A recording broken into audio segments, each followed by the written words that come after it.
I like the little countdown, by the way. What's up? Yeah, it's like 3, 2, 1, go. Yeah, We're here. yeah. Hey, everyone. Okay, so one of the questions I wanted to ask you is a referral back to the other episode. Have you looked at the other episode or seen if anybody's looked at the other episode at all? The most recent episode we did? Because a Um, couple of people have told me that they listened to it, which I rarely ever actually hear people tell me that they listened to it. yes, actually. So, are you referring to the episode about addiction that we try and like habits, bad habits, and things like that? Yeah. Yes. Yeah, that one got a little bit higher record. Like it's already towards the top of our how many people have listened to our episode. Even though I thought that one was a crazy one for us, but Yeah, like, I've listened. yeah, I agree. But yeah, I've had a few people tell me about it, and it's decent feedback. I think a lot of addiction is really just about life, and I think that's how you and I break things down really well. Is we break it down super simple, like just for our day to day lives, rather than bringing too much science and whatnot into it. Even though you are more scientific, but I felt good about it. But yeah, the views were up, and that's out on YouTube and Spotify, Amazon, and Apple, and all that stuff. So it's actually out there. So that's probably helping too. Yeah, I was just curious. I was going to ask you before we started, but then I was like, I'll just ask you when we start. Because then if people want to watch it, they can remember to watch it, basically. Absolutely, man. Yeah, it's cool to watch those analytics. We've been doing better. So thanks everyone for listening. And it's kind Actually, of cool. getting feedback, which is crazy. I'm not used to hearing feedback very much or regularly. Yeah. Hey, did you know that I actually started something? It's a secret though. I haven't even told you. Uh huh. So we have a secret, a FitQuest podcast TikTok account. Yeah. Yeah, I And think that's great. and yeah, and so I told you I got that clips thing Yeah, a couple weeks ago, and ooh, good so you should. idea. So it's only clips and Uh, nothing else. And yeah. so yeah, you should check it out. By the way, I'm telling you this now, and then also the audience because no one knows because I've just been messing with it because those Opus clips and just to let everyone know if you go check it out, like it just shows glimpses of our podcast, Uh-huh. and so it's So you cool get and an it's the idea easiest for way. the vibe or the energy of that podcast or like how we talk about things, but you're not going to get very much information, honestly. Exactly, where you could go to the regular podcast places or YouTube too. I'm putting out at least the videos on YouTube, and then the audio is on all podcast places. Yeah. So today's basically like a maintenance or like a update podcast, right? You would say. So that's Yep. what also made me think about bringing that up because I was thinking about our numbers, and then also I wanted to talk about our Fit Quest today. Okay. And we didn't get to talk about our Fit Quest on the last podcast because we just, without even trying, I feel like we went deep in the woods in the last podcast. Yeah, it was an intense one, and we've actually only had one podcast in the past 4 weeks too, because so we took a couple weeks off there also. So there's like a lot to catch up on. I know I have a lot to say about my current fit quest. And what were we going to start off with though? Oh gosh. Chess. Yeah. You've been beating me in chess. So, like, we had that episode a while back that you talked about chess, and you were like, "Hey, let's play chess." And then 2 games into it, you were like, "Oh yeah, I used to coach people in chess," and I was like, "Oh yeah." But anyway, you're a good chess player. I'm okay. I'm okay. I'm not like masters level or anything like that. Like I could win a tournament probably at a local level or something like that if I like committed to it, you know? Yeah, sure. But yeah, I like doing chess and it's kind of a side quest to my fit quest for my brain health, honestly, Okay. because it's a it's a game that I can gauge my mental abilities with and use as an indicator of my mental abilities, but it feels more objective. Like if I meditate, for example, and I think about how I'm feeling and where I'm feeling things, which is useful too. Like a body scan type of thing, or like a thought. There's thought meditations where you can label your thoughts, stuff like that. But when I do chess, I know when I'm feeling aggressive more than normal, for example, if I'm playing more aggressively. So it mirrors a little bit of my psyche more. And I played it enough times, thousands of times. And so like I know what a normal game feels like. So it's like you can go and spar basically. If you think of it like fighting, maybe that will make most sense. So if somebody goes and spars and they're like, "Oh man, something feels weird today," and I've sparred 1,000 times, you know something's up, even just in your regular sparring match. And that's Oh, that's that's I really like chess for interesting. that. Yeah, Okay, cool. I could see that. I haven't put very many reps in, so that just gave me this idea that I just need to start probably challenging more people on that app because right now I'm only playing with you, and yeah. so we play like one game a week. So I'm really not getting very many reps in. So I probably should go play a bunch of games against more people. I And really I think I really think it would be helpful. Yeah, I think online chess, in terms of how it's been helping people get be better players and play more often and produce. Chess.com makes a lot of money. They put on like these big tournaments and everything, these world chess tournaments, and sponsor them and all of that, and people, and they have lessons, and like chess is still, it's kind of nuts. I feel like chess has gotten more popular as I've gotten older. And I thought it was going to be one of those things that would die out when I was a young kid. Like I was that weird nerdy kid playing chess, but I feel like it's gotten more popular, or at yeah, least I'm chess. Well, surrounded chess. by people who like chess. Either that, or I found my tribe. Well, it's probably a little bit of both. You're Right? gonna have a bubble somewhere, as aware as we are, right? We're gonna have some kind of bubble, but I think that obviously having cell phones is super huge for the chess community, but also when if you're trying to find a game online, or there are all these new games, but then there's like the classics you can go back to, and I Yeah, feel and like chess that. chess goes really well into online play. Like it's real simple in terms of just you move, I move, you move, I move. And it reminds me. I used to do this is how nerdy I was. I would do like mail-in games against family members and friends. So you send your move via snail mail, and That's then awesome. they send their move back, and then send the move, and then send the move back, and you just wait for the mail. You're so excited to get the mail. We're like the next move on the chessboard, and you keep the chessboard set up at home to play the game. Yeah. Yeah, Yeah, that's really cool. That's a great idea for now, even. I it's love that. fun. It's fun. I guess I could do it now. I guess I could do it now. We didn't have a very good mailing habit of checking our mail before, but now we actually do with kids and everything. Yeah. Okay, cool. Okay, I haven't experienced those things that you've experienced in chess yet, Yeah. but it has one thing I do feel like I'm getting a little bit better, but I do, and I'm just seeing more things. And so I think just watching you play is good, but I do need to go out there and play a bunch. And I think that's like just like the lesson, like in fitness, right? Mm-hmm. And that's why, like, when you get stuck on one thing, you learn lessons, but most of those lessons often go towards other things in life. And with chess, like I used to play maybe 10 or 15 years ago a lot, but I feel like I never thought about it maybe. And Yeah. now just now everything I go into, like I go into a game and I think about it and yeah, I try and learn at least from what I'm doing, but also at the beginning there's just a lot of experimentation.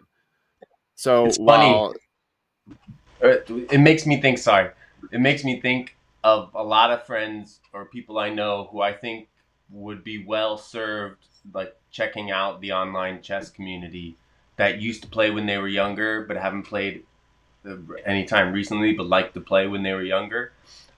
And just a little tactic for you: I wouldn't suggest playing a lot of like playing multiple games at once, if that makes sense. So not too many games at once, because you don't want to spread your brain too much with the 3 games going at a time. And when I say that, I mean like those games have 6 days or 4 days till you make a move. So you give your brain some time to look at the board and be like, this is the game against blah blah blah. This is the game against blah blah blah, and you can separate them in your mind. yeah. Because if you can't separate them in your mind, you're just going to play with the same theme in every game, and most games are going to be different than each other. Now, are a lot of chess players playing from a rule book, like a playbook? That is there a lot of different strategies, I'm guessing, in chess that people use that are, say, written out? So, like, there's 20 different strategies that you can go and learn when I'm trying to learn chess, like things like that. Yeah, I would say there's the basics are pretty cut and dry. I think a lot of people don't even get to the fundamentals, honestly. And that's why, like, when people say I'm like a really good chess player, like I've gotten the fundamentals pretty good, pretty well. I've gotten most of the fundamentals down. I still don't feel like I have all the fundamentals down, honestly. And those are not debated very much. But then there's chess openings, there's end game strategies, there's valuation of pieces based on where they are in the board and the time of the game. And that's Yeah. more advanced stuff that gets taught early with the basics. But I think the basics are undervalued, I think, with most people who play chess. By And that's just normal behavior, though, right? If Yep, just you like strength like, training fundamentals, like the basics are undervalued, basically. because you can see somebody get super strong and super muscular maybe because they're 20 years old, and but they've only been lifting for a year, and they Hmm. get into this certain shape, and then from outside, like if you're not in the lifting community, you might think something like, oh, they know what they're doing, and but really they know one way of doing it, and Right. they haven't really experienced it for a long time. So I could be playing you at chess and saying, "Oh, you're so good at chess because you're making this like triangle thing," Yeah, yeah. and I'm like, Structure of my pawns looks immaculate. Yeah. and I'm like, "Oh, okay, I see him like doing this," and then, but really, you're saying like, "I've only done so many fundamentals." So in the chess community, like you might be maybe more of a beginner, intermediate, or like intermediate to pro. I don't really know. But I'm intermediate on the regular. Sometimes I can get like edging towards advanced, but okay, okay, I, yeah. with two kids and erratic sleep patterns, and yeah, no, it's not gonna happen. It's not that much of a priority, honestly. Okay. But All I right. like it as Cool. an indicator, especially right now. I like it as like a mental energy indicator, I would say. And so that's a good way. You're using that to figure out what you're doing in life. And I think that's a good step. And that's part of your fit quest is adding these little things into your life that, you're just going to go. We always talk about that with working. Like you could go to the gym and just do simple machines all the time, or you can change it up, right? And you can go and just do outdoor stuff, or just do calisthenics, or just do heavy lifting. And if you're always changing, then that kind of keeps you on your toes. It's always good for the body. You can get into the science of that, but really, I mean, for me, it's all about just changing my mind up a little bit because after a few months, you get into these little holes or whatever, and then you have to change it. And that's just the pattern of life. Yeah, yeah, and I like chess because I see a lot of analogies to life. Honestly, I can talk. I can do a whole podcast on chess and the analogies I see with strength training.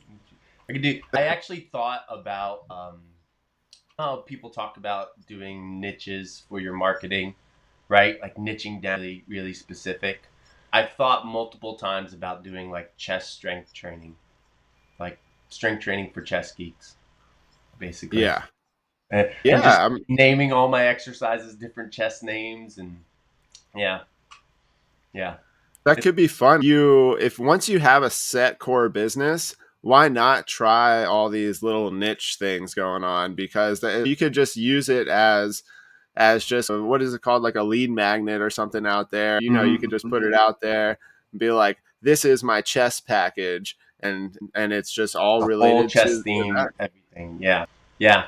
I could totally do that. I just haven't pulled that trigger. I guess someone you can try and take the idea. Go ahead, but I'll play you in a game of chess for the rights to the idea if you do take the idea.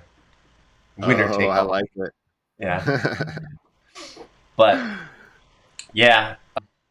Fit Quest though overall right now, I guess I'll just continue Fit Quest wise, but I'll go to the strength training stuff now. Okay, let's And do then it. And Let's then, hear it. so FitQuest overall right now, I would say is I've actually been playing more chess because I've been trying to not get sick, and my activity level has been high just because of Halloween, and we had that Halloween party recently, and trick or treating, going out with kids, festivities, going different places, being outside before it gets too darn cold, basically. Yeah. So I've been going pretty often and getting lots of steps. So I've been trying to be lazy this past week or two, I would say, because it's really hard to be lazy right now. So Yeah. chess has helped with that because that'll make me actually and focus for a little bit without moving. So if you want to be lazy and not move around, but I'm still doing my strength training twice a week. I'm trying to incorporate a lot of balance in my strength training right now. So for knee stability, I moved my sled over to the shed outside. So I've been doing a lot more reverse sled walks and Okay. like knees over toes, reverse sled walk stuff. Okay. And then I've been wanting to work out. Like I've been craving working out and I've been enjoying my workouts, but I'm pretty sure I don't need to push it too much.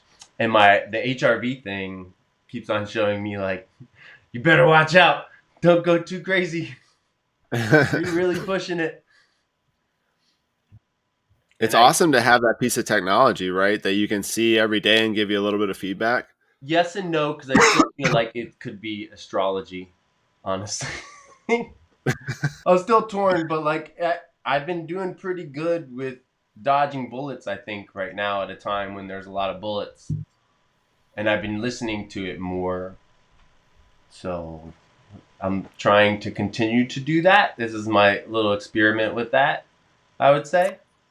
Yeah, it's just another one of those one percenters you add, and it's like sometimes you add something that gives you like 2%, Yeah, and then you notice it a little bit more.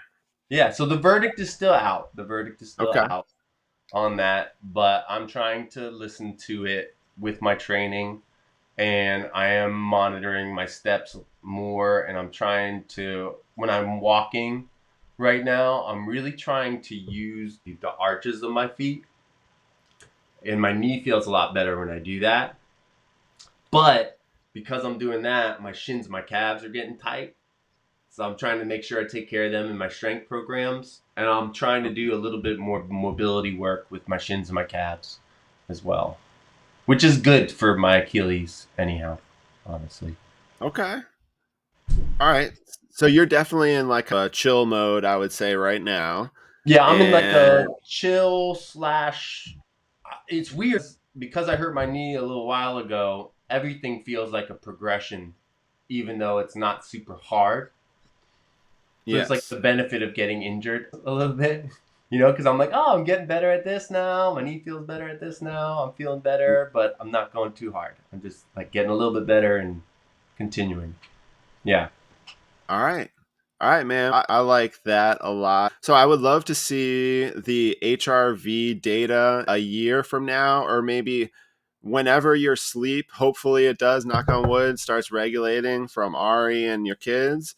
Right. I would love to see the data like 3 months into good sleep for you and see how that changes, and then see how much you can crush your workouts like during that time period. And I really like that because we talk a lot about like the seasonal things, and I like to work out like this time of the year, which I'll get into soon, is my fit quest where I like to lift a little heavier, and I think that is one part of it. Like, so that's like your environmental part, and that's a very personal part for you. And then you can use the real data. So like the science, like the Andrew Huberman stuff, like where you're like, okay, I am doing XYZ because the science says it, and I'm going to fit it in. And then you need to really make that work into your life. And sometimes you have to bend that that data or whatever, not the data itself, but like the learnings from that study or whatever, and Mhm. put it into your life for you. And so that's why I think that's cool. You're tracking the HRV. Yeah. Yeah. As people listen to our podcast more, I think they'll notice our little self experiments more and more. And I just got, especially, I think we're getting better about talking about them too, because I think there's a lot of things to do that I don't always talk about. And in a way, I don't really want to talk about them until I'm like close to the end of the experiment, Right. because it's hard sometimes to finish an experiment, right? Some Okay. things come up and it's I just, that's gone to shit. Never mind. True. Okay, let's talk about that a little bit. But that, how often does that happen? I think that happens a lot, and I think a part of an experiment is just figuring out what to experiment on. Mm. And so I had that similar thought because part of my fit quest today, this is so great. So part of my fit quest today was about a month ago. I was talking about this experiment that I want to do. Like I want to do an official experiment, like starting next year, and I wanted to have it to do it outside in the cold and all that kind of stuff, right? So and then I was like, man, I'm gonna have to talk about right here on the podcast, like why I'm not gonna do that. And Mm. then I started thinking about this same thing. I was like, Uh-huh. why do I always put in the public my experiments, or at least not in the public, really just talking to you, Mike, and then the public gets to listen to it. And that's because of the fact that you need to test out an experiment. You need to experiment on the experiment before you know what to do. Yeah. And A pilot study. A lot of these are pilot studies, right? right, yeah, Yeah. exactly. You have to dip your toes a little bit and Yeah, try it. see if it's And worthwhile. See if you get a little bit of feedback in the direction that you're expecting to get feedback, or you get any. A lot of it's pretty much just see if you can get some insights from it that you were either expecting or that. What's the word? That empower further investigation. That make it so you want to go further with it. Right. right, right. Now, and you can optimize it and you can science it. And I talked about this on one of my posts about like transition time, where it's really that downtime between what I'm now realizing between these experiments is this transition time that you should focus on more than the other time. But I love the experimentation of figuring out what I'm going to do next, even Mm-hmm. though scientifically, like maybe 6 weeks of experimentation to figure out my next like 12-week workout cycle is not the best thing for me to do. But I can get through a 6 week period just knowing my body and whatnot and just working out and still doing good, but maybe not progressing as much as being in a program. But for me, it's fun to do all these tests and everything. Mm-hmm. And that was just a part of that fit quest that I'm just realizing is that like you have to follow all the studies and everything like that, but you have to do what you want to do too. And you have to do both. You have to, and one of the things I want to talk about today, as part of my fit quest, was, so somebody asked me about, they called it the 30-30-30 rule. Yeah. And then when I Googled it, there was a ton of these 30-30-30 rules. Yeah, for different categories. And have we talked about this before? A guy named Gary Brecka. So okay, I've so heard of him. I don't think we've talked about him though. okay, you probably have heard of him. So I don't know the whole story, but basically in the 4 hour work week from Tim Ferriss, it was mentioned to do this like this 30-30-30 thing. And Gary Brecka, he's like just a fitness guy, he coined it a little bit. And basically it says you should have 30 grams of protein within 30 minutes of waking, and then do 30 minutes of zone 2. What you got there? Yep, 4 hour boom. work week. Yep, I exactly. bet So you it was in you, the you four. That sounds like it was in the 4 hour body though. Honestly. I think it was in it was I think it was in that one, at least that's what I read, but I don't want to, I mean, I'm not claiming it as 100% or anything, but Okay, Gary Breck. All right, all right, all right. So the whole thing is that's what the lady asked me. She's like, what do you think about that? My mom is about to do this. What do you think? And I was like, oh, this would be perfect for Mike and I to talk about. And I'll give you my first thoughts on it, Yeah. and I'll let you think about it for a second. Yeah. Okay, so pretty much what I was like, yes, that is. I was like, sure, that's a great idea. But the claim is like that it sheds body fat. Right? And then I had to talk that out a little bit with her. And really all it is a marketing thing. At the end of the day, everything you see online is just a little bit exaggerated to get an emotional response from you, and you need to 1000% realize that. Okay, so anybody online is going to claim that their idea is the best or the first or the greatest, or you're going to burn all your body fat in 2 weeks guaranteed. And one day we should just have a whole episode on that. But I had to, because pretty much I had to explain all this to her. And at the end of the day, I was like, actually, it's a really good idea, because like the science behind it that they talk about is that if you have protein right at the beginning of the day, then your cortisol levels won't spike, and therefore your sugar levels won't and then so basically just having that protein instead of what do most people have in the morning? Coffee causes your cortisol to spike.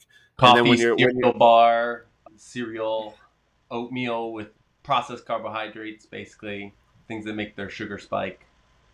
and so when your body is in that position, it's harder for it to work properly and burn all the fat and everything. And Unless you're going to be active, really active right after, I would there's say. claims like all sorts of different ways, right? And that'll say the science behind it. And I'm not saying it doesn't, but that's the point of this, right? So tell me it again one more time. It's 30 30. What's the 30 30 30 stand for again?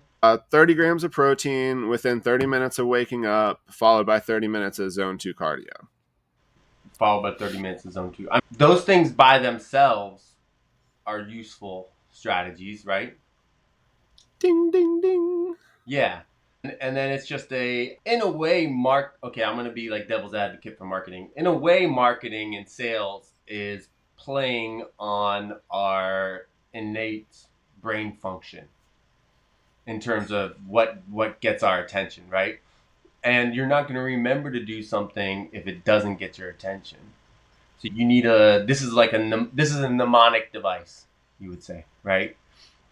To help you, the 30 30 30. So you get that nice Right, little rhythm with it. 30 30 30. It's three of the same numbers. It's all chunked together for your brain to easily remember it, right? right.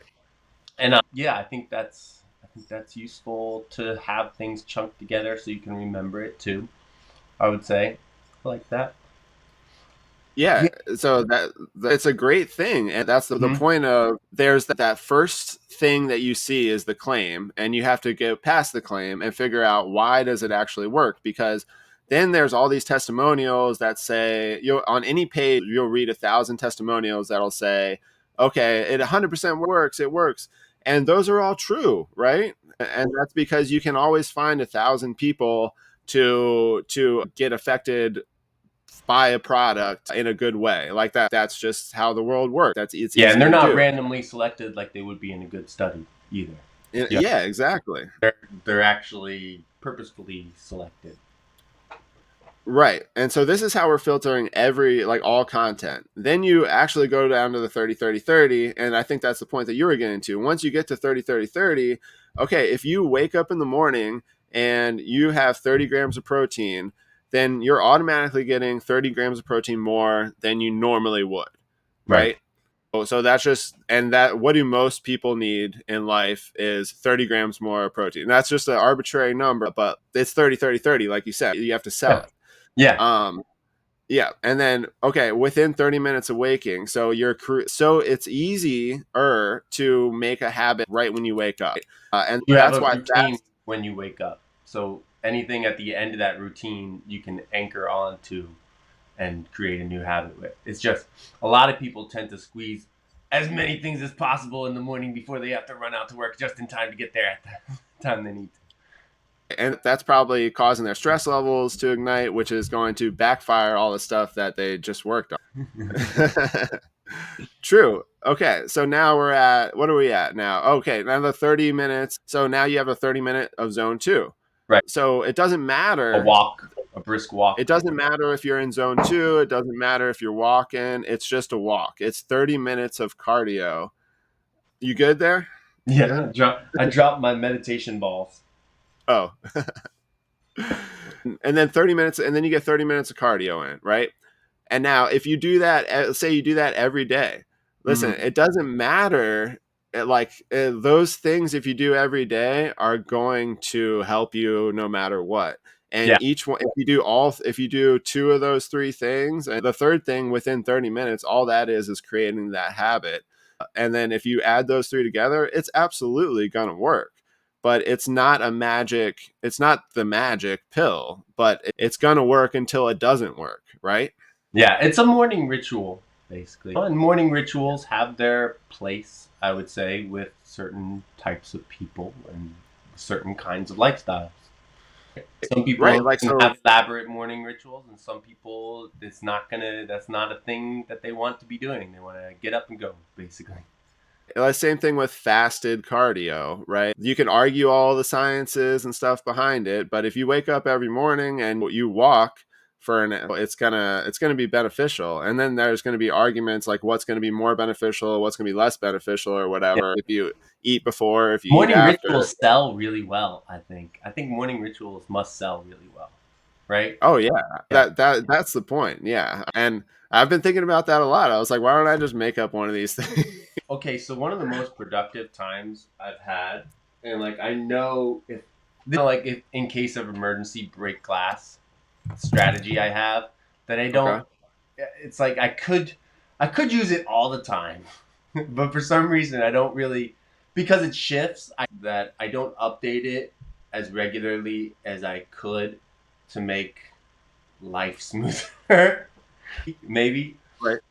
But one of the things I do in emergency situations where life is freaking crazy and really busy is I'll write out like the perfect week and then like with the regular things that happen and then in those time breaks that are more variable what I would do in them versus what I react because you get reactionary in those time Mhm. breaks so I actually just like plot out like okay this is a time break on Mondays I focus on this on Wednesdays I focus on this on Fridays I focus on this in those time breaks instead of just reacting basically and then I have a perfect day as well and I write out what a perfect day would look like in general. Mhm. And then I copy those into my phone, I print them out. I like have all these little places where I can look at it and I try to like adhere to that. Right. And then I get so much done. But as like time goes on and the seasons change, those perfect days and perfect weeks as I plan them don't work and I need to update it, and I don't. Maybe I Right. will talking about that. But it can be really like whenever you do that, it, I imagine it's really useful for a lot of people, right? Right. When you get a good routine going and it's doing the things that you want to do in that routine and you ritualize it, right? Yep. That's like the end goal. I feel like one day I'll have that on the regular. We'll see. There is no end goal, Mike. It's I know. always going to change. This is the One end day game. you're going to get there one day and then you're going to have to change it, all right? That's just I how it's know. going to be. I know. So, I'm my fit quest Yes. for Coming back to myself. Yes, but okay, so I took those 6 weeks of experimentation, and and so that was for me kind of like a more stressful time. There was things going on, and now yeah. some of the things you were just saying were is making sense. I think I landed on my first on my 8 week program for working out. So I just finished my first 7 days of training. I'm now tracking my blood pressure, body weight, body fat, and then I made my checklist that I haven't been doing in like 8 weeks, and so life's kind of been a little crazy, right? So this past week though, I crushed it for the first week and 6 weeks Yeah. or so. Yeah. And I had to go back on my, like I was saying a little earlier, I had to go back on my word on some of my specifics, which I was testing over the past 6 weeks. Right, one your of the pilot study. oh, I'm sorry, what was that? Sorry. Your pilot study. My pilot study, sorry. Yep. Okay. And then so I did the outside stuff. And so the issue, I was able to do one day this week of outside, but the issue with that is not me, it's realizing that young Charlie doesn't want to go outside when it's 25 degrees outside. What? Why not? Oh, crazy, right? Unless he's So in like a marshmallow puff suit, maybe. yeah, and it's been so that was something that I should have calculated before, but for some reason I didn't. Mhm. And so I've pretty much moved my workouts inside with potential to be outside, if I can. What time does Um, Chuck? he varies, let's just say 6 a.m. as an average. Yeah, yeah. Yeah. But I wake up at 5:04 a.m. every day, man. So No, but still, like to get a full workout in, he's you're gonna you like how long after you wake up can you get started with your workout at the earliest, like 5:20, right? oh no.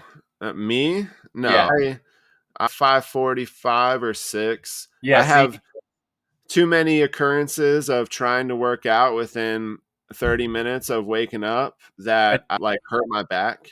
yeah, yeah. Like you need to And get going and move in and get everything together, and yeah.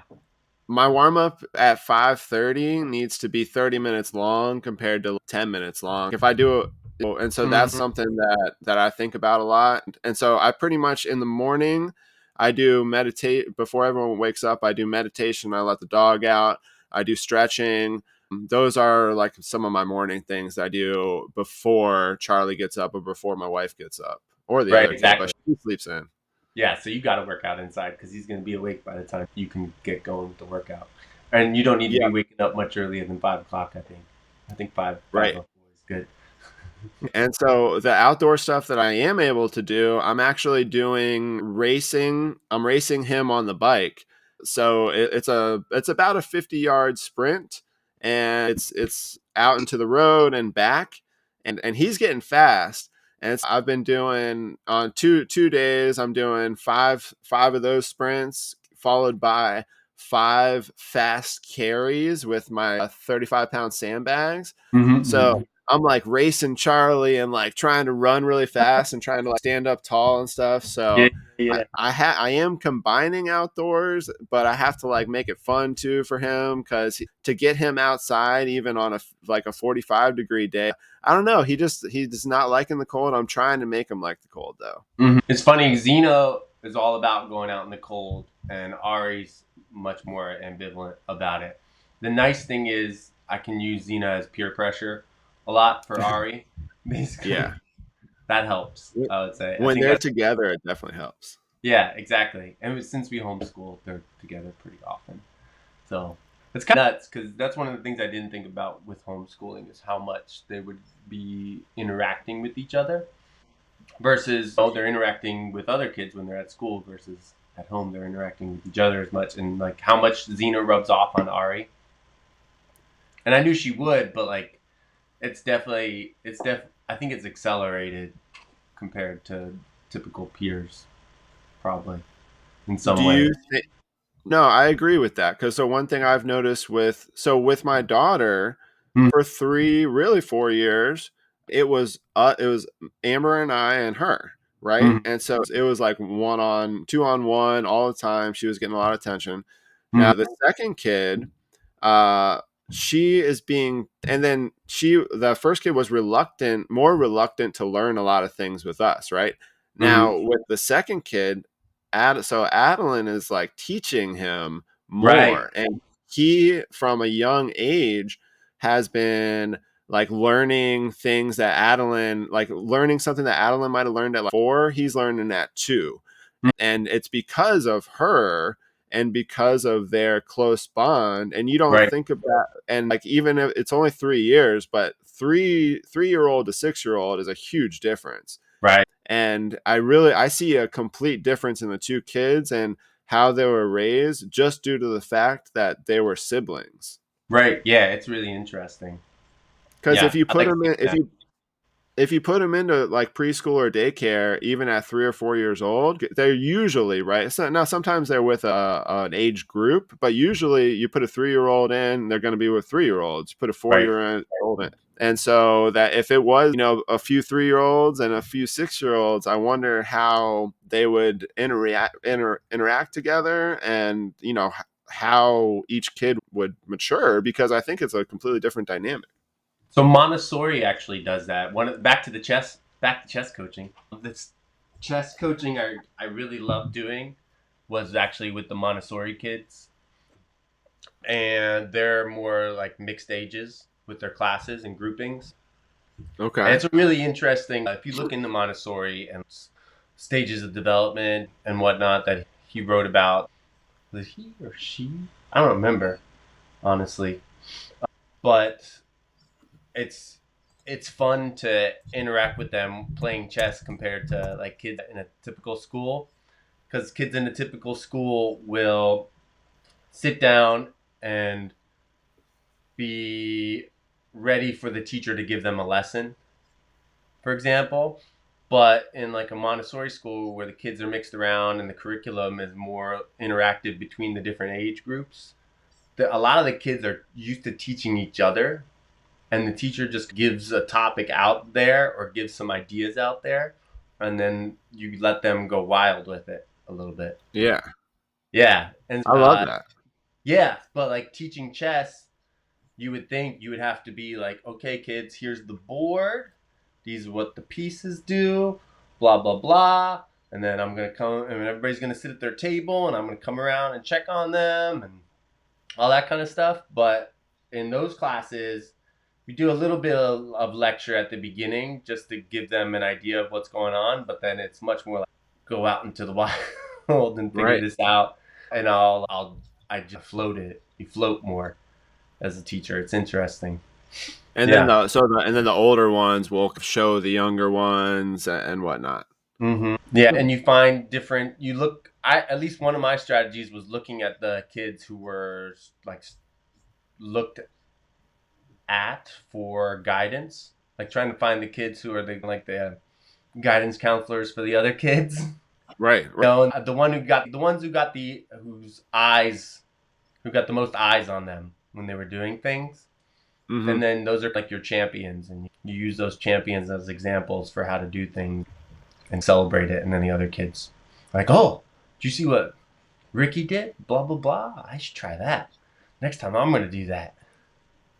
Yeah, dude. That's a good. I like it, man. That's very interesting, and it's good to know these things as parents, I think. Yeah, and especially when you're trying to plan your morning workout. All So right. All right. that's your plan right now. I like the data. I like how you're getting the blood pressure, and I like how you're keeping up with the high intensity stuff too. I feel like that's one of those things that recently became like a staple, right? Oh yeah, yeah. So Yeah. I had to add in more high intensity stuff through, because of my journey of going very low intensity for a few years. I felt like I was heavier, just in general. And a couple things that I'm noticing about that is that and maybe it's due to stress. I watched that podcast with that Kapolsky guy, and I've been thinking a lot about stress. And even though when I was working out in that low stress time, I was putting so much other stress on my body, right? And and I think, and I wasn't getting a whole lot of. Now, right now, I'm very low stress in life. Now that I haven't figured out this parenting thing at all, but I've just figured out how to manage my stress better. Um, but now that my weight is, keeping data is great too. My weight is 30 pounds less than it was a year ago today. My body fat is like 10% less than it was a year ago today. So Yeah. and I feel like a lot of it has to do with the stress and I'm not working on a regular job. And so like I'm able to work out all the time. And I know most people don't have that. And I'm really considering stress being one of the biggest factors, Dude, for sure. and just how you manage stress really, and how much stress you're actually having in jobs and in commutes and things like that. And I think that our working out you need to really fit that into your life compared to the amount of stress. And you always talk about it in case of load and everything. And I love that analogy. Like, how And much so, load are you carrying on the regular? r- Like r- right now, if we tried to visualize it in terms of a weighted vest, right? You literally were carrying 30 more pounds, right? right. Every day around like a weighted vest, right? And Yeah. then how many other more mental pounds in addition to that, right? And then expecting yourself to be able to perform as well as maybe you do right now. Yep. So So, that's a lot. and now that I have my stress managed more, I'm able to add in that high intensity. And it's almost like that high intensity work, it wears me out. Like those 5 sprints and those 5 carries, it's less than 15 minutes of work. It's 10 minutes, but that's I'm going as high intensity as I can, and that stresses me out. But I feel it working, and I feel the only reason it works really well, and in ways too, that like I was getting injured a lot when I was and when I was commuting, and now, holy knock on wood, I shouldn't even be talking about this, but I've been getting injured a lot less, and I feel better after doing high intensity stuff. I even added in a little like hex bar deadlift work, and I felt great on those. I felt strong, and I also wasn't super sore afterward. So I'm really having this epiphany with stress and how important it is to change your life as much as you can to minimize stress so that you can then put in stress that you want into your life that actually optimizes your life instead of that stress, taken away from your life. Yeah. I think that's really important. That's one of the big reasons why that's like one of our four pillars, I would Yeah. say, with our clients. The whole resting, digesting, moving, and grooving. Grooving Yeah. is the Explain that. positive spin on stress, basically. Yeah. So when you're trying to get people to adopt new behaviors, it's usually more likely to happen if you give it a positive spin versus a negative spin. Like it's easier to run towards something you want than it is to sustainably run from something you don't want. Like Right. you can run from something you don't want like quickly, but after a while it just becomes depressing. Right. But you can run Right. sustainably towards something you want a lot more. So resting is getting enough sleep, but a lot of people turn that into going to bed early, which is more like a you have to stop, which is more of a negative kind of behavior pattern. And Like you a want to be negative thought. positive. Yeah, like a negative framing of it. Sorry, negative framing of it. And then digesting your moving and then grooving. So that positive spin on. But like grooving means a lack of negative emotion, at least contextually, I would say. And if people focused on grooving a lot more, I think we'd be in a lot better place. And it's not easy though. Like some people are in situations that's hard to focus on grooving because you get in these loops, and sometimes you got to like slow the loop before you can reverse the loop. Yeah. Yeah. And that's what our last episode was about. Yeah, and being able to be aware of those loops that you get into is super important. And now that I am in this opportunity to think about stress more, I think about it a lot with my, oh, you know what? I just realized, when do you need to roll out? In like 10 minutes, I would say. About 10 more Okay, minutes. cool. All right, cool. Okay. So one thing that I was realizing with this stress thing is that in my family circle, right? And Mm-hmm. how can I make my kids less stressful and my wife less stressful? Because I'm in the like awesome opportunity to that yes, my life has been minimized in stress, and I feel like I've been minimizing my family's life stress. And now I've made that a priority over the past few weeks, and just changing my systems up a little bit to know that I am in this opportunity to what happens if when I worked for 40 or 50 hours a week? Like what kind of stress was on my mind and all that kind of stuff. And so really for me, I'm not one person, I'm part of a family. And so my stress is everything, is There. everybody. Yeah. And so it's something I've been leaning into more. And I've been really building my life around this concept. And I didn't really think about it until this past month. Mm. But I'm going to lean into it more on a relationship standpoint, I think, and like a family unit standpoint, and then check in over the next few weeks or months on that because I think that is going to be something that's going to be able to just amplify our family even more. It's all about those 1%, right? I'm not Yeah. saying some people think of it's like it's a negative thing, but I always think of it just adding that extra 1%, like always trying to make it a little bit. Yeah. Yeah. That, and you're either growing or you're degrading. I don't think there's a lot of middle ground for people. Time doesn't stop. So you can go in one direction or you can go in the other direction, and we're kind of already degrading no matter what we do. So I feel like if we can squeeze as much juice out of it, you got to do things like that. So that's good. That's useful. Do you see Arnold Schwarzenegger's book Be Useful, by the way? No, is it a new release? Yes, it's a good one. It's a good one. I won't go too deep in that because I feel like that's a good place to stop, by the way. Okay. Yeah. All right. I love it. This So was a stay good tuned episode. next time. What were you saying? I said this was a good episode, man. Yeah. Let's keep it up and I'll catch you guys later. Yep. Peace out.